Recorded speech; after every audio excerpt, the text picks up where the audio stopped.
So you hate annuities and you're wondering whether or not you should? Or perhaps you love annuities and you're wondering whether or not you should? Well, stay tuned to this week's episode of the Retirement Income Source, where it's all about the income.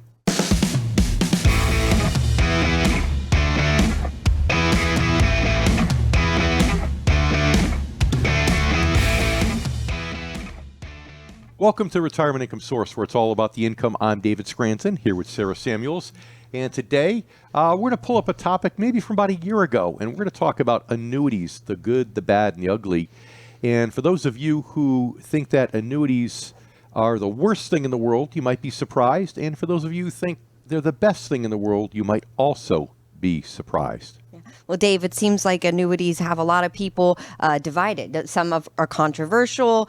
Some people really love certain types of annuities. So I think it's a great topic to break everything down for all of our listeners. And thank you so much for joining us today on Retirement Income Source, where, of course, it's all about the income. And annuities are a way to produce a steady stream of income. They are something that you can use in retirement to earn income. Right. And you like steady streams of income, don't you? Absolutely. I think everybody likes steady streams of income that they are almost guaranteed, essentially, right? And your dad's getting close to retirement. He's going to want steady streams of income in retirement, right? Yeah, that's right, even though he's like you, and I don't think he'll ever actually retire, but he owns a much smaller business. So, if he does choose to retire, I know he's going to want a steady stream of income. Yeah, and it's funny, with interest rates today, certain types of annuities have become more popular. Yeah. Not all, but certain types are tied to interest rates. And of course, interest rates have gone up, right? We had 3-4 years ago, we had a 10-year government bond that was yielding less than 2% interest. Right. Now the 10-year government bond is up around 4.5%, give or take, right? So absolutely,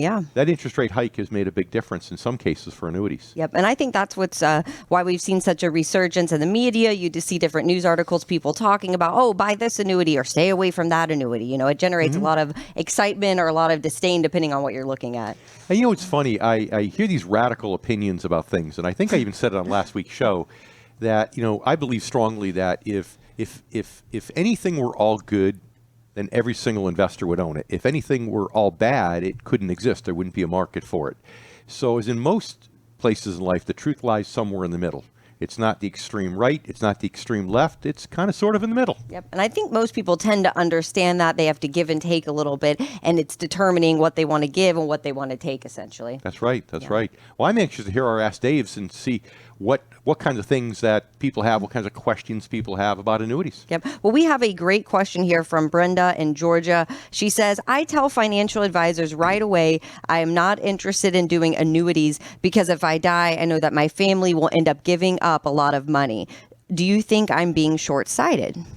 Hey, Brenda, thanks for the question. Great to have you here asking us on the show, The Good, the Bad, and the Ugly about annuities. What you're referring to, though, is really one type of annuity specifically. And there are 4 general types of annuities. So what you're referring to is something called an immediate annuity. So, Brenda, an immediate annuity is when you give a lump sum of money to an insurance company, and in exchange for that lump sum, you get essentially a pension. You get a monthly income stream that's guaranteed for life. What's the negative? Well, the negative is that when you give that lump sum to an insurance company, you've irrevocably given it up. And you have no access any longer to that lump sum because you've exchanged it for an income stream. And yes, Brenda, in most cases, that also means that if you die before life expectancy, the insurance company keeps the money and your family is left out. The other side, though, Brenda, is if you live way past life expectancy, then you can say you've beaten the insurance company. The other 3 types of annuities, though, aren't like that. With the other 3 types of annuities, when you do pass on, your heirs that you name on the contracts actually get that money. So what do you have? You have a fixed annuity, which is not insured by the FDIC, but I like to think of it as the insurance company's version of a bank CD, right? It's tied to interest rates.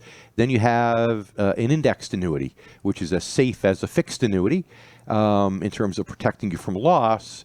But the difference is the interest is restated every year based upon the performance of usually the stock market, right? So if the stock market does well, you get more interest. If the stock market does poorly, you might not lose, but you might get 0 interest. And the 4th type is a variable annuity, and that's where you have extra sub-accounts inside that are different from mutual funds, but to the layperson look and smell a lot like mutual funds. So the variable annuity has more risk than the others. But those three other types of annuities will all, you can name a beneficiary, whatever's left will go to your heirs. So Brenda, I'm glad to be able to clarify for you. Yep. And Brenda, thank you so much for sending in your Ask Dave question. Just like everything, there's a spectrum you have to give and take with all of these different tools. But if you have a question about a different financial tool or strategy and you want to reach out to the show, all you need to do is email us at askdave@retirementincomesource. That's SOURCE.com, and send us your comment or your question, and you might hear it even answered on a future show. Thank you for listening to Retirement Income Source, where it's all about the income. I'm Sarah Samuels here with David Scranton, and we are covering all of the different things about annuities, including the 4 different types of annuities. Dave just answered a question from Brenda in Georgia, who was asking specifically if her family would give up some money if she died before her annuity ran out, and that's why she wasn't interested in them. But Dave, you mentioned that she was specifically talking about an immediate annuity, whereas there are 4 total types: the fixed, the indexed, immediate, and variable annuities. That's right. That's right. So, and that's a myth. It is, but it's not a myth, because the word annuity, I believe, comes from the Greeks, actually, and it means a stream of payments. Annually, maybe, Yeah. every year. Yeah, I can't remember. I could never remember. Did it come from the Greeks or come from the Latin language? I don't know, but it means a stream of payments. But other annuities are different. And like I said, right now, some annuities have become more popular because of interest rates. So, for example, fixed annuities, indexed annuities, the other 2 types, they do better when interest rates are higher. Not so much variable annuities. They're not connected to interest rates really in any meaningful way. Yeah. But let's take fixed annuities, right? Fixed annuities are not FDIC insured, but they're like the bank version, the insurance company version of a bank CD, right? Right. Yep. It's very similar to, like you mentioned, it's tied to the interest rate. So right now there could be potential opportunity for people to invest in these if they haven't done so. Because here's the difference. Right now, a lot of people like bank CDs because what they're used to, and rates are high. But if you look at the rates now, you can get 5% bank CDs, right? And they're locked in for, short term. If you want to go 5 or 10 years out, you're going to get far less than 5% on a bank CD. So what's the big deal, people think? Well, the big deal is that, as I always like to say, retirement is a long-term liability, right? You retire, most people have to plan for as much as 30 years or more in retirement. And you don't want to fund a long-term liability with a short-term asset. In fact, that's how the banks got in trouble a year ago. All the regional banks, is they mixed up short-term and long-term liabilities versus assets. So as a retiree, you don't want to do that. And insurance companies with annuities will lock in a higher rate a lot longer than banks can. And the reason for that is because of the way insurance companies can invest money. Their hands aren't as tied as banks are. But because banks' hands are tied, short-term rates right now are paying more interest than long-term rates because they feel like rates are going to go back down again.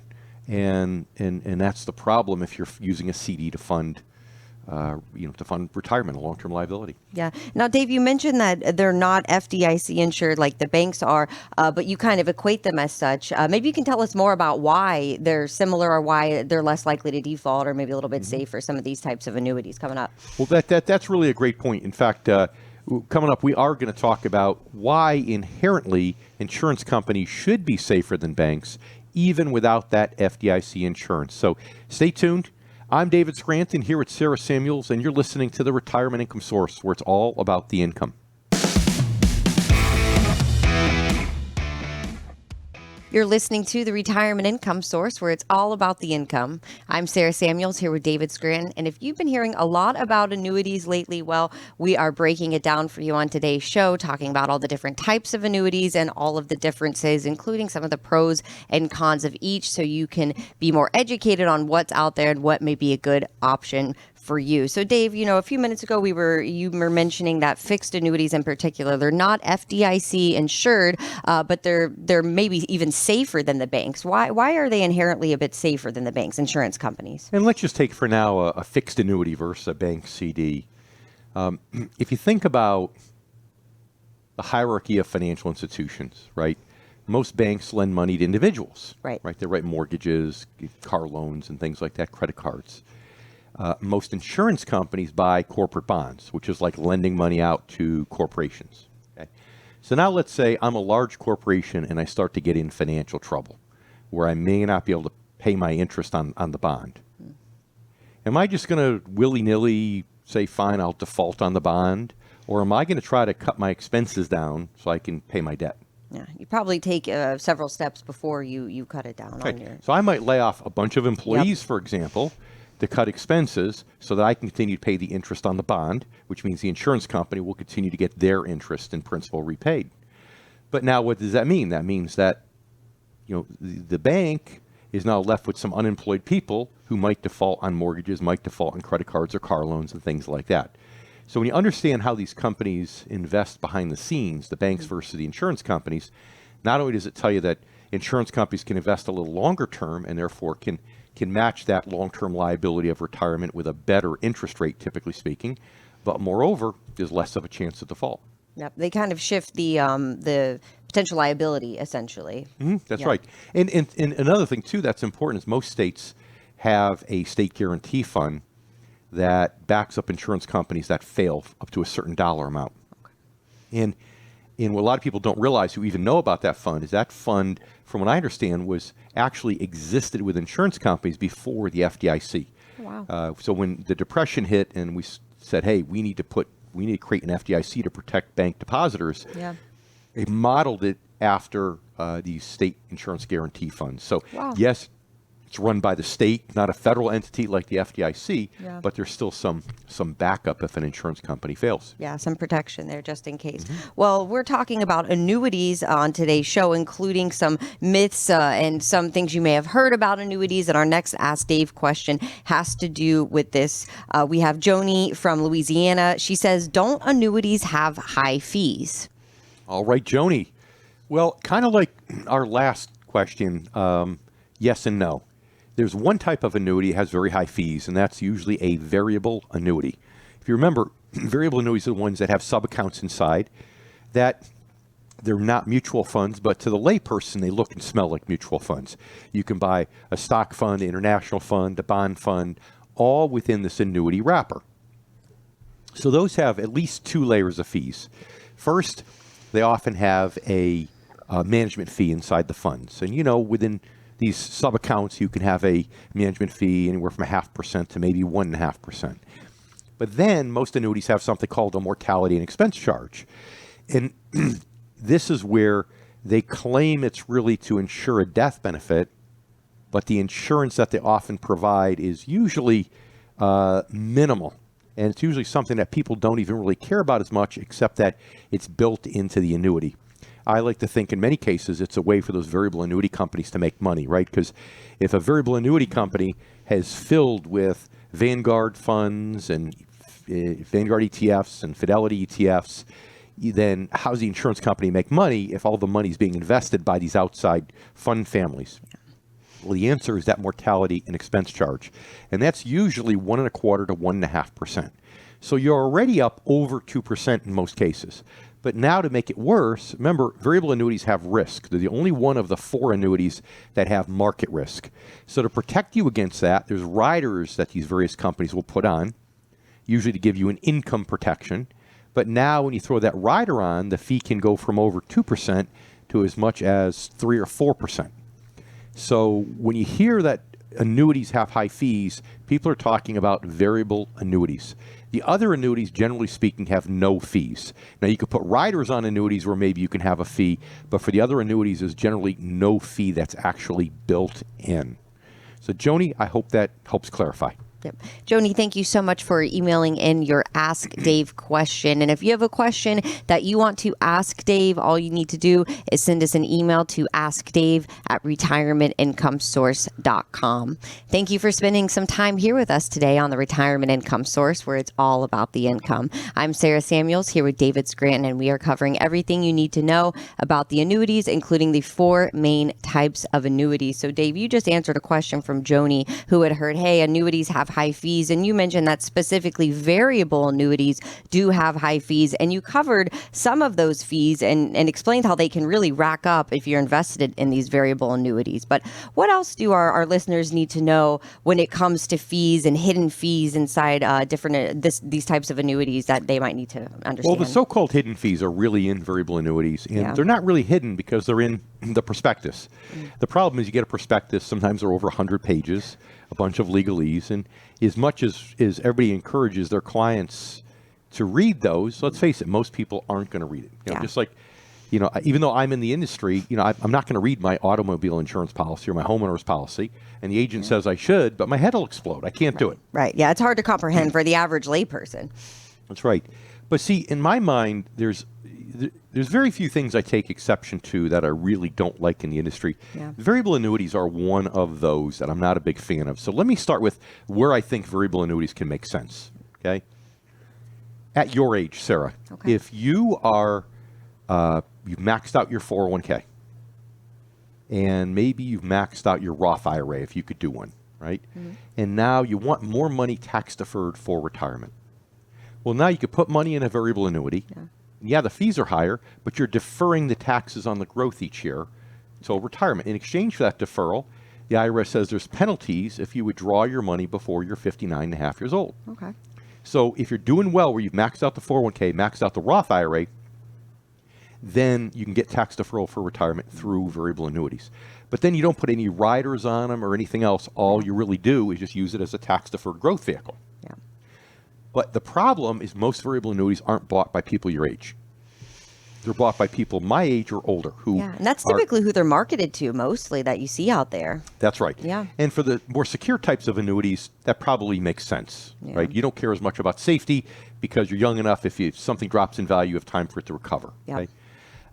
But in the case of the variable annuities, what a lot of people will do is, advisors will do, is they'll put these riders on this. And this rider says, hey, you're going to retire, you're going to take income from this annuity, and just in case you deplete the annuity to zero, the income is going to last forever, right? Because the problem is you don't have a set interest rate. So you're taking income out of these sub-accounts, and there's oftentimes a 3-4% fee, right? So let's say you're taking 5% income. That means you're withdrawing 8 or 9 total. The company's taking out 3 or 4 in fees, you're taking out 5. Well, if you get a bad market cycle with some pullbacks, it's very possible to irrevocably deplete a lot of principal. Imagine you had this strategy in the year 2000, right? Yeah, exactly. By the time the market recovered 13 years later, you probably were out of money. Right. And so what they do is they put this rider on that, puts the fee up to 3 or 4%. But it says that, we're giving you this insurance because now if you do deplete it to zero, we'll pay you income for the rest of your life no matter what.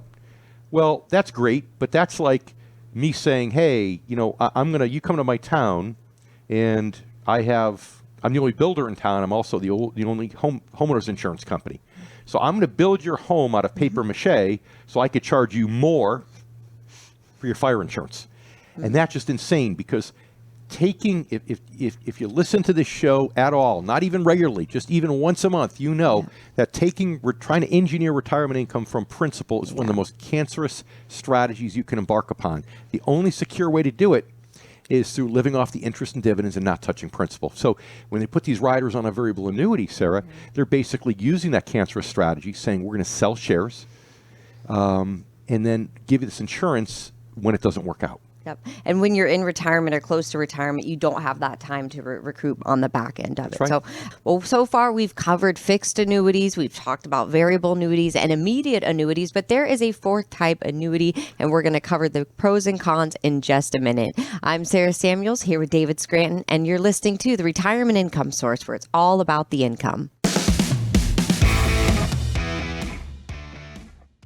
Thank you for joining us today on the Retirement Income Source, where it's all about the income. And we're talking about annuities. A lot of people have heard different things about annuities. Some annuities are more controversial, while others may actually be a good option for your retirement. So far, we've talked about fixed annuities. We've also talked about variable annuities, which tend to get a lot of hate. And Dave even explained why they're not great for those that are nearing their retirement age. But we haven't talked about the fourth type of annuity out there, Dave. Indexed annuities. Yeah, it's really called a fixed indexed annuity because, again, it's got protection against loss, just like a fixed annuity, so that the insurance company is guaranteeing you won't go backward. But the difference is the interest you get in a given year depends upon the performance of some outside index. So usually it's, let's say, the S&P 500, right? The Fortune 500 companies. If the stock market goes down in a year, you'll end up getting zero. Right? You won't lose, but you'll get zero interest. Which is nice because at least you have that benchmark. You can't go below zero. You're not going to lose anything. You have a floor, that's right. And if the market goes up, you get a share in the gain. So the market might go up where they say, we'll give you the first 8% of market gains. So if the market goes up 6, you get 6. If it goes up 12, you get 8. Right? Or there might be one that says, we'll give you 40% of the market gains with no cap. So if the market's up 8, you get 3.2. If the market's up 20, you get 8, okay. and you're uncapped. And there's different mathematical formulas. Those are two of the most basic, different mathematical formulas that help you calculate the gain. So this is for someone typically, Sarah, who, they want the safety of a fixed annuity, but they want a little bit more upside. They want to feel like they're still in the game to some degree in the game if the market takes off. Yep. So is this a good annuity for someone that is nearing retirement or in retirement? It could be. It could be. It doesn't have the problems of the high fees like you have with the variable annuities, and it doesn't have the problem that the immediate annuities have where you're irrevocably giving up your principal. Yeah. You can't increase your income with immediate annuities. You can't increase your income, decrease your income, stop it, access the principal, no options. It's completely inflexible. So these are good for some people that are retired who want to be conservative. And then you have a little bit of the problem you have with variable annuities, right? Variable annuities, oh my goodness, if the market drops and is underwater and you're taking income, it's not steady, so I can deplete my principal. I need a rider. Right. Well, indexed annuities will never be down, right? Because they can't lose, you're protected from market loss. But let's say you got 3-4 years in a row of zero market gains. Well, you could start depleting a decent amount of principal. So you can, on most of the fixed index annuities, put out a rider on there, a rider that, just like with variable annuities, gives you a lifetime income stream. Yeah. And yes, that rider has a fee. So if you put the rider on, you're going to end up with probably about a 1% fee. So it's better than the 3 or 4% on a variable, but there's still a fee if you want that income guarantee. So it's just important that you know what you're getting into, the fees. It's totally disclosed, and then you can make a good informed decision. Yep, which is important. That's why we do this show every week to help educate you on all of these different options so you can make informed decisions. Now, let's get to our next question here. We have a retirement question here from Jack in Tennessee. He says, how do I know if I need an annuity? All right, Jack from Tennessee. Well, there's a few different ways to think about that. One way is if you're really behind the 8 ball in retirement. If you're getting close to retirement and you try to put your money in the traditional interest and dividend-bearing investments we always talk about on the show, and you say, wait a minute, Jack, your last name isn't Daniels, is it? He's in Tennessee. Isn't Jack Daniels in Tennessee? I don't think he would be writing you worrying about if he needs an annuity or not. No, that's true. That was the Jack Daniel. Probably a good point. Sorry, there must have been a squirrel somewhere, Jack, here in the studio. I apologize. So if you feel like you're behind the 8 ball and traditional investments can't give you enough interest or dividend payment to retire, then you may have to do an annuity. You might need to have an insurance company that, yes, systematically can spend down principal, but at least guarantees that the income will never stop to give you peace of mind. So the first acid test is, okay, are you behind the 8 ball? Do you need more income than you can get from traditional investments and interest and dividends? But there's another part of it, and that is, do you want to be conservative? When you're conservative, we just talked about why bank CDs are, really secure. But if you want to have a long-term CD, you're not going to get competitive interest rates today as if you want a 6-month CD, right? We also talked about how annuities can oftentimes pay more than that long-term. Well, government bonds, same thing. A 10-year government bond right now at 4.5%. So again, you get an annuity and get a higher interest rate long-term to fund that long-term liability. So if you're the kind of person who says, I want some of my retirement money insured, I want it backed by either an insurance company or the government or the FDIC, well, that's when annuities can make sense for you. Because it's not that you haven't saved enough or anything else like that. It's just because you're conservative, you want to get the most interest you can, but you want some insurance behind it. So, Jack, I hope that helps answer your question. And, hey, you can determine now, being fully informed, whether or not annuities make sense for you. Yeah. And Jack, thank you for sending us your email with your question about annuities. If any of our listeners or even our YouTube viewers out there have a question about retirement or maybe something you've heard about annuities and you want to reach out and get clarification, please send us an email to askdave@retirementincomesource.com.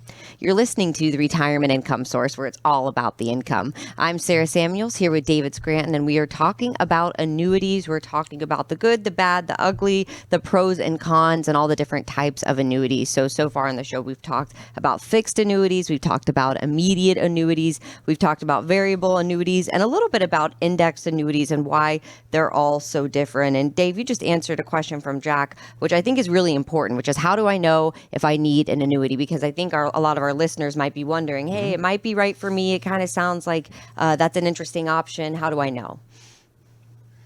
Well, again, the one first factor is very black and white. It's very left-brained. It comes down to, hey, have I not saved enough? If I need to spend down some principal in retirement, at least let me have somebody guarantee that they'll pay the income if I deplete it all, right? Right. So they're looking at having to use, unfortunately, the engineering income. But since we already have to do this terrible thing in engineer income, at least you can insure it. So there's a little bit more safety there with that strategy. Yeah, it's more of a structured spend down versus an unstructured spend down. So it can work. Yeah. But I find a lot of people that's not the case, or maybe just the people I talk with, they've saved enough. But the real issue is they want to have some money in the stock market. They want to have some money in more secure things like bonds and preferreds that we talk about every week on the show. But then they want to have some of their money insured. They're like, let me just put a little bit in that insured bucket. Yeah. And especially when you look today and you say, hey, if I can get more than 5% longer term on a fixed annuity, you say, well, gosh, I can get a BBB corporate bond, maybe get 5.5 or 6 if I really know what I'm doing, versus a little bit over 5 with zero risk. And a BBB corporate bond, although it's investment grade, it still has some default risk. Yeah. So a lot of people just decide it makes sense at today's interest rates because they get almost the same return with no risk on some part of their money. Yeah. And that makes sense because we talk a lot of times about how people, they're not even sure of their risk tolerance. That's one of the things that income specialists work with people when they become a client to assess where they are, the risk tolerance and how they feel. So someone, especially that's particularly conservative, that really believes in diversification, that says, hey, I want to have some money that is insured, it would make more sense for them. Well, I love and I'm going to pick on some people in our audience, unfortunately, but I love the left brain engineer type, right? Who says, well, nobody in my family has lived more than 25 years. I'm retiring at 65. I've got some health issues, so I'm going to spend my money down over 25 years. I'll be good by the time I'm 90. Yeah. I won't be alive. Well, they're probably right. They may not live past 90, but that's not what it's about. What they forget is the fact that it's not just the fact that, I died when I had a couple bucks left, my plan worked. It's all the stress and anxiety they go through emotionally as they see their money depleting. Now this person gets in his 80s, he goes, well, I'm not doing that well physically, but gosh, what if I do live into my 90s? What if I do deplete it? So now this person's in their 80s and they can't even enjoy their money. They're stressed out every time they want a friend invites them to dinner, whenever they want to buy a gift for a grandchild or great-grandchild. Should I really be spending this money? So it's not just about a left brain engineering type solution that, hey, there's a 0% chance I live past 90, I'm going to spend it down. Yeah. It's more about the anguish you go through not knowing for sure that you can't enjoy those so-called golden years. Right. It's not about when you expire at 90, really. It's about all those years leading up to it and how you're enjoying them and how if it's a retirement that you dreamed of or not, or if you're really stressed out. Especially now that Dr. Kevorkian isn't around anymore. You can't even, exactly. You can't even put it into it all. Guarantee it, absolutely. Makes sense. But yes, overall, everyone wants to have income in retirement. I think that's why people are so attracted to annuities. But we're going to talk more about the things that you need to know specifically if you're thinking about investing annuities coming up. I'm Sarah Samuels here with David Scranton, and you're listening to the Retirement Income Source, where it's all about the income. And welcome back to the Retirement Income Source, where it's all about the income. I'm David Scranton here with Sarah Samuels. And if you're just joining us, we have a great show lined up today as we're talking about annuities, the good, bad, and the ugly. and how, so many people have disparate views. People hate annuities or they love annuities. And like most things in life, the truth lies somewhere in the middle. So far, we talked about immediate annuities, those that have virtually no flexibility. When you invoke an immediate annuity, you've given up your lump sum in exchange for an income stream. Then we talked about variable annuities that have a little bit more investment risk and also often higher fees. And then fixed as well as fixed indexed annuities that are guaranteed against loss by the insurance carrier and in most cases don't have any fees. And finally, we covered how you could tell whether or not an annuity is right for you. Dave, what else do you think our listeners need to know when it comes to annuities? Because we talked a few minutes ago about how investing the wrong way, potentially investing in variable annuities, how it can leave you dealing with a lot of stress. And if you're relying on that withdrawal strategy in general, when it comes to engineering income instead of actually creating it and generating it, it can be stressful in those years, even leading up to retirement, all through retirement, even if you guaranteed you knew that you were going to unfortunately be passing when you hit 90 years old. That's right. And that's where, the two uses for annuities are for those people who haven't saved enough and they need to do more of a structured drawdown on their funds. And for those who want some money insured, they don't want to have it all in stocks and bonds. And when you start to get over age 60 or even close to age 60, that's a vast majority of the population that wants some protection. They want some insured assets. Yep. And that makes sense because a lot of people, especially nearing retirement, once they're in retirement, they tend to be, want to be a little bit more conservative. And if they have the ability to diversify, to not only be invested in all these different assets, but also have that money insured and set aside just so they can feel extra safe almost. And at today's interest rates, certainly a lot of the annuities are more attractive than you were maybe 3 or 4 years ago. That's wonderful. Yeah. But you have to be careful because you have to understand what you're getting into, right?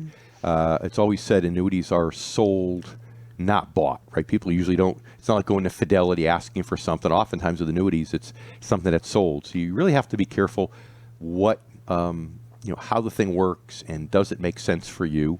And hopefully you have an income specialist who's able to educate you about the universe of income generating options, which include many things, including annuities. And then, with that information, you can make good allocation decisions because you now know, what the pros and cons are of each one. And it's easier to decide whether annuity is right for you if you're educated versus sold something. Yep. And that's an excellent point, Dave. And a lot of people, that's why we push that you should be working with an income specialist. But our next Ask Dave question actually has to do what you just said about annuities being sold, essentially. So Michael from North Carolina, he says, I'm nearing retirement, so I've been to a lot of seminars, and it seems like everyone just wants to sell me an annuity. Why is that? All right, Michael. Well, a lot of it's going to the seminars. You have to know the background of the advisor. And there are a lot of people that do seminars where they're either not licensed to do asset management, where they really can't do the stocks and bonds and all that, and therefore they're only insurance licensed, so they're selling annuities. And by the way, that's important. We hadn't talked about this in the show, Sarah, but if you're doing variable annuities, you have to have a securities license plus an insurance license. But for the other three types, all you need is a life insurance license in just about every state. And that's why, Michael, that a lot of times you'll see that is because that's all they can do. That's all they can offer. That's all they're licensed to do. So you've always got to say, if somebody's trying to sell this at a workshop in public, why is it? There's got to be a reason. And for some, it's because that's all they have in terms of licensing. That's all they can offer. In other cases, they're putting it out there because maybe there's more money in it for them, and they feel like that's their business model. That's what they want to do.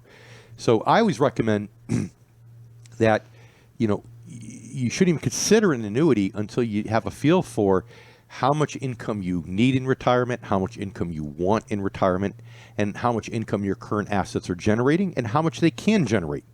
And then you could determine, okay, if I can cover these needs and wants through the current amount of interest and dividends, then, okay, I fall out of that first category. I don't need an annuity. But then you have to ask yourself the second question is, am I an aggressive investor or am I reasonably conservative in retirement? And if the answer is more reasonably conservative, then that's where an annuity might make sense for some part of your money. But remember, part. if somebody's trying to tell you to put most or all of your money into any one investment, including an annuity, Michael, I would tell you to take your money, your wallet, and run, not walk, but run in the opposite direction. Because what you really need is a plan, not a single product or investment. Yep. Michael, thank you so much for sending in your Ask Dave question. And if any of our listeners have a question about annuities or potentially something in your own retirement strategy that you're interested in, please reach out to us on the show. Our email is askdave@retirementincomesource. That's SOURCE.com.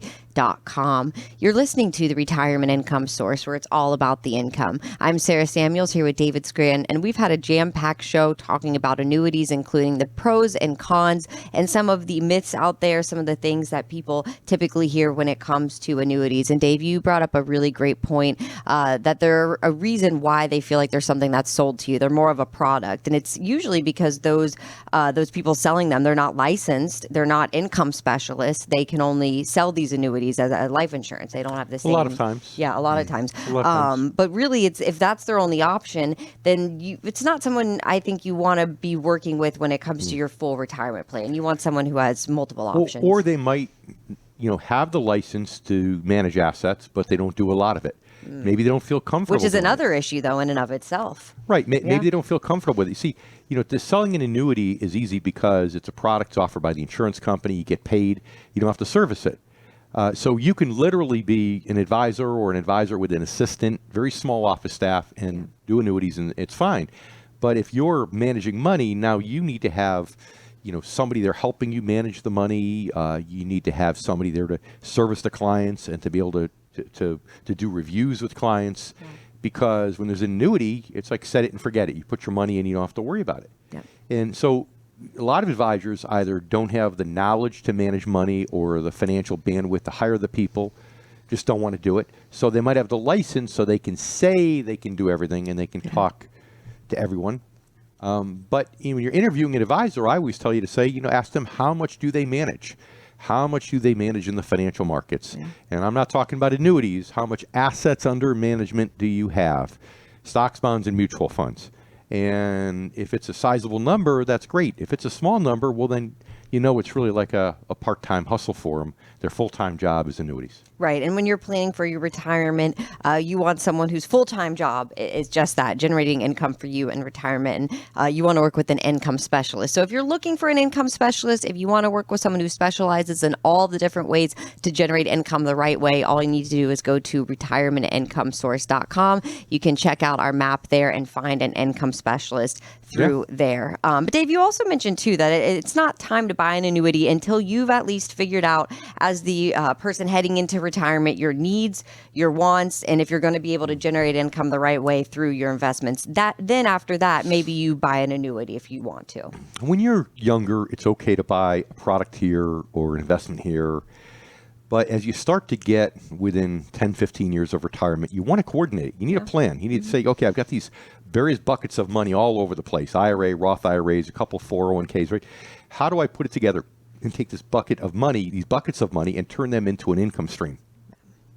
And that's got to be done, like I say, 10 to 15 years before retirement.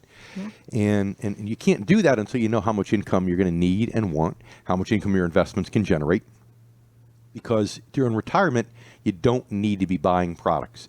And some people, unfortunately, do that. They look at, if lack of a better way to put it, they look at buying investments if choosing things off a Chinese menu. Well, I'll take some lo mein, I'll take some, kung pao chicken and all this stuff. And that's not satisfactory in your later years. You can get away with it at your age. I don't even think it's perfect at your age, to be honest with you, Sarah, but you can at least get away with it. Mm-hmm. But as you get anywhere near my age, it's not highly recommended. Yeah, you don't want that buffet approach to retirement. You want a cohesive plan that's flexible, working with an income specialist. You better believe it. That's right. Yeah. It's like anything else. In your younger years, you can get away with eating bacon and eating donuts, and it works. You get to my age, you eat bacon, you eat donuts, you've got several problems, health problems, weight problems, and everything else. So lots of things in life that you get away with when you're younger that you shouldn't be doing when you're older. And the change in investment strategy strategy is just one of them. Yep, requiring a transition and change, of course. But thank you so much for tuning in for today's show. If you want to listen to today's show, maybe send it to your friends or even listen to past episodes, all you have to do is check out retirementincomesourceradioshow.com,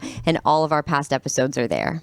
And most importantly, please make sure that you're here with us next week, same time, same station. I'm David Scranton here with Sarah Samuels, and you're listening to the Retirement Income Source, where, yes, it's all about the income.